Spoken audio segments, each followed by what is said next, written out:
Hi, I'm Wendy Yee, and welcome to the Dice Tower. It is that time where I get to talk about all the games that I'm excited about that are coming out at Essen. I will not be there, but I will be excited for what the guys bring back. So, let's go ahead and get started.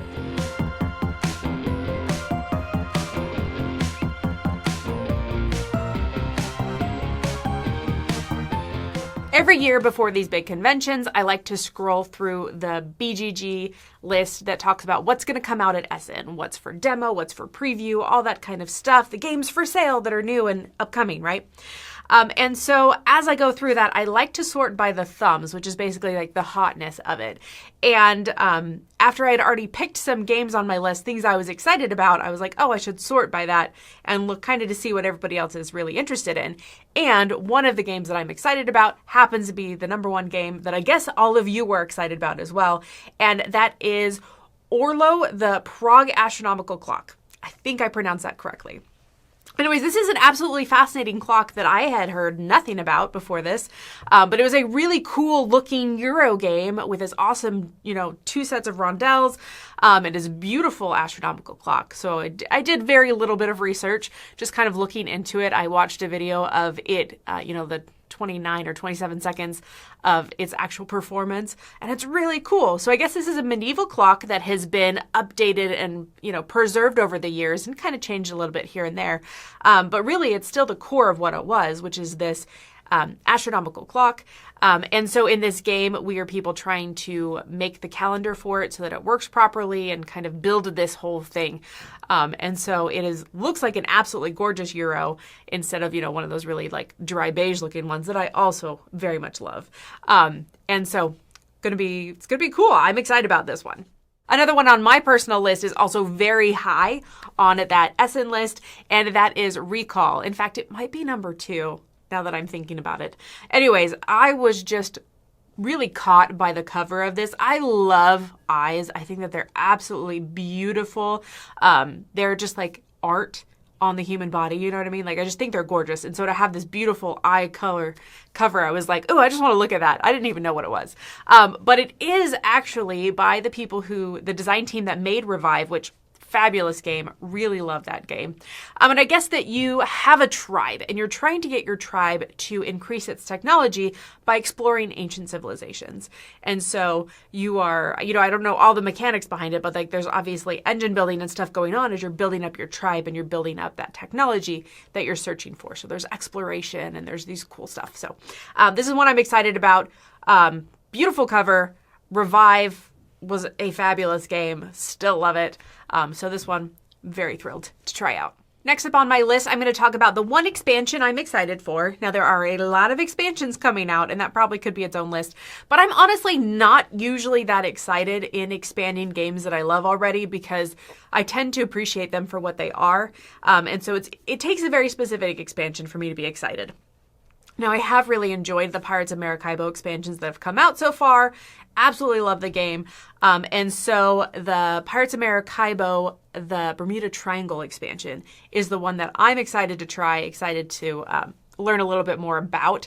So I guess that the big thing about this is that there is a giant treasure, right? So in the normal game, you're collecting gold and emeralds and pearls. Yeah. And you're like collecting them and then you're burying them. And so this one has a big treasure and it's a big race. And in the base game, you have some, I guess, like first come, first serve things. And there's a little bit of a race across the board, but it's not much. And so I'm excited to see how they're going to include this idea of a big treasure, that you're racing towards. So that one I'm excited about. All right, the next game on my list is not a looker, and honestly, it's one I scrolled by many times, but I was trying to figure out why it was so hot, which is why I clicked on it. And this is Aquaria. This is by Thomas Holick, and that is why everybody's excited about it, right? So he's the one who did Galileo Galilei, he did Tea Garden and SETI, and he's done all these big games. He's just been this really great recent designer that I kind of hadn't heard of even just a few years ago, right? And so I don't know how he's going to take this aquarium theme and turn it into something amazing, but I'm here to try it out. I mean, that cover definitely screams Milton Bradley, but I think it's going to be good because it's him. Now, the next game also had a terrible cover, and that is Epona. So I definitely got vibes of like elementary school early reader chapter book kind of thing. And I'm not big into horses. It's just something I know nothing about. It's not ever been a part of my world. And so I was like, okay, scrolling by, that's fine. I never really read horse books as a kid. It wasn't my thing.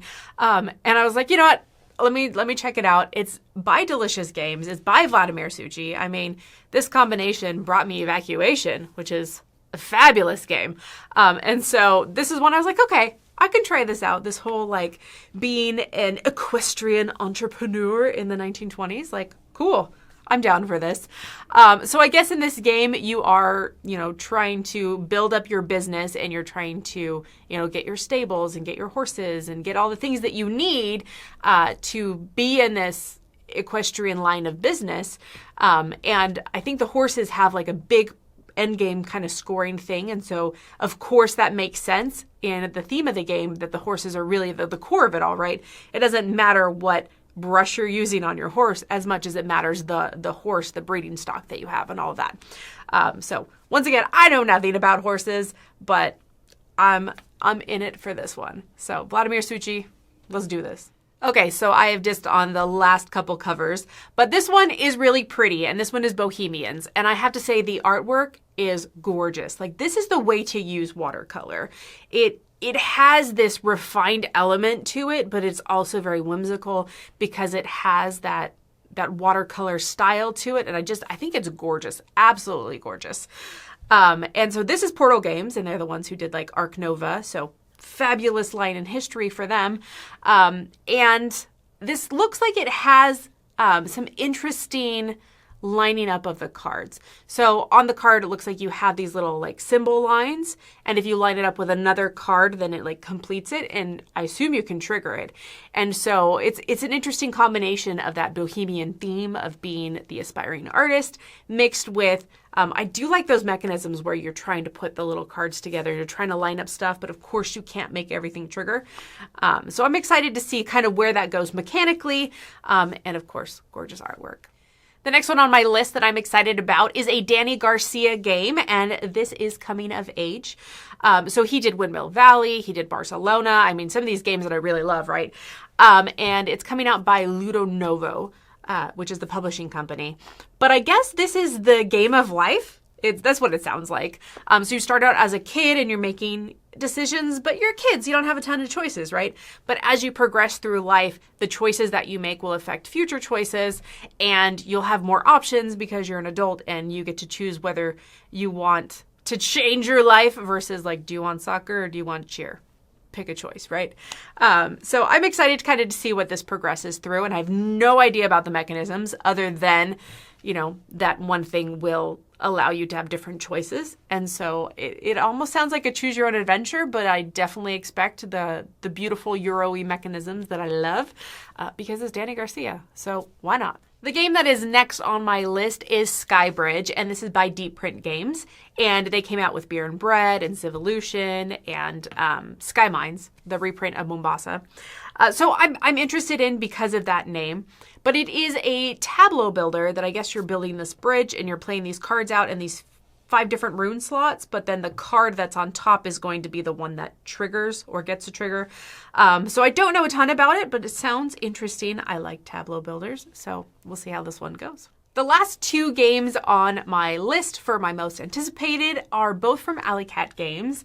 The first one is Ada's Dream. So this is, I guess Ada's Dream was to make the first computer ever, right? And so basically we are scientists that are helping her and working with her to build her great computer. So we're going around, we're giving lectures, we're researching things, we're doing stuff, we're fulfilling the tasks that she wants us to do. And in the end, we're going to build an engine. Engine building, right? So I guess this game has engine building, but also you're actually building an engine in the game. But you're not building a real life engine, you're building an in-game engine. Is that confusing? Engine building. It's awesome. So anyways, Ada's Dream. It sounds like an interesting historical theme to put on a game that looks super Euro-y, and I'm all in for it. Finally, the last one on my list is Baghdad, the City of Peace. Alley Cat Games once again, and this is by 2 great Italian designers, Lupiano and Mangione.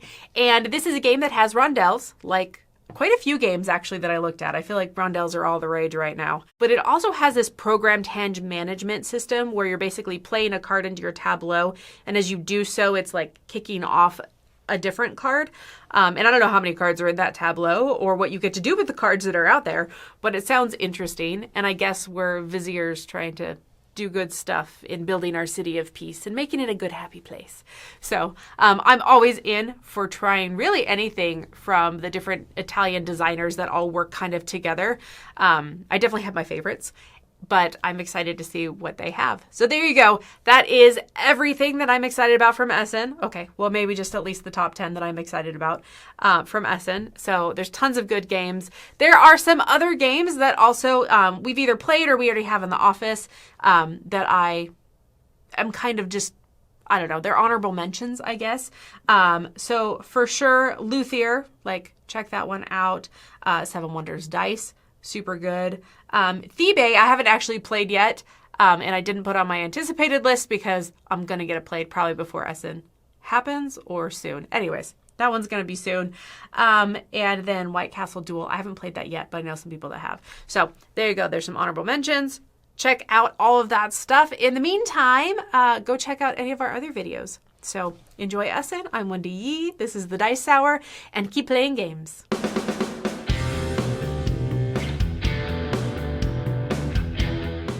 Hey everybody, thanks for watching this video. If you like this review or whatever you just watched, wasn't it amazing? Check out our channel, Dice Tower. We have all kinds of things. We review games, we do top 10s, we play games live. It's all about board games, but especially the people who play them. Check out Dice Tower YouTube channel.